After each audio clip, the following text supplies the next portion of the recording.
ବର୍ଷରେ ଦେଖାଇଲେ ନୂଆ କଳାକୃତି। ଜଟନୀ ଏଲେଇଶ୍ୱର ରାଓ ଜଣେ ସୂକ୍ଷ୍ମ କଳାକାର ଭାବରେ ସାରା ରାଜ୍ୟରେ ଖ୍ୟାତି ଅର୍ଜନ କରିସାରିଛନ୍ତି। ଶ୍ରୀ ରାଓ ଦେଖିବା ପାଇଁ ନିରୀହ ଏବଂ ସରଳ ହୋଇଥିବା ବେଳେ ସୂକ୍ଷ୍ମ କଳାକୃତିରେ ନିପୁଣ ଏବଂ ଅଦ୍ୱିତୀୟ କଳାକାର। ଭୁବନେଶ୍ୱର ନିକଟବର୍ତ୍ତୀ ଜଟନୀ ହାଟ ବଜାର ଗୋପୀନାଥପୁରରେ ରହନ୍ତି।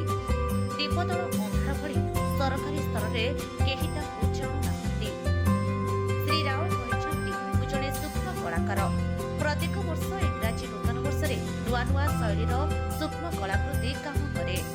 ଚଳିତ ବର୍ଷ ମଧ୍ୟ ନୂତନ ଶୈଳୀର କଳାକୃତିର ପ୍ରଦର୍ଶନ କରିଛି।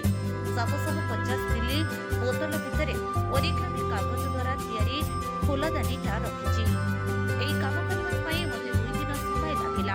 ମୁଁ ମୋ କଳା ମାଧ୍ୟମରେ ସମସ୍ତଙ୍କୁ ଇଂରାଜୀ ନୂତନ ବର୍ଷର ଶୁଭେଚ୍ଛା ଜଣାଇବା ସହ ପ୍ରଭୁ ଶ୍ରୀ ଜଗନ୍ନାଥଙ୍କ ନିକଟରେ ଏତିକି ପ୍ରାର୍ଥନା କରୁଛି ଯେ ଯେମିତି ଓରିଗାମି ରଙ୍ଗୀନ କାଗଜ ଭଳି ଆମ ସମସ୍ତଙ୍କ ଜୀବନରେ ରଙ୍ଗ ଭରି ରହୁ।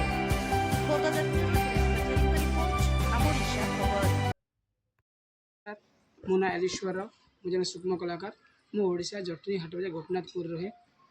सब वर्ष इंग्रेजी नूतन वर्ष मु काम करे तेणु ए वर्ष मु काम कर 750 ml बोतल भितर ओरिगामी पेपर नहीं कि गोटे पेपर क्राफ्ट बोतल भितर मुझे ये काम करने मत 2 दिन समय लगे।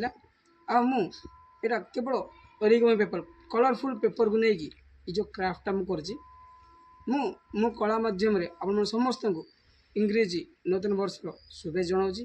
आप समस्त जीवन में जमी आम जो ओरिगामी कलर पेपर जमी कलरफुल देखा जाऊँगी से भाया आप समस्त जीवन कलरफुल हो बोली मु श्री प्रभु जगन्नाथ निकट में यही प्रार्थना करुँच। धन्यवाद।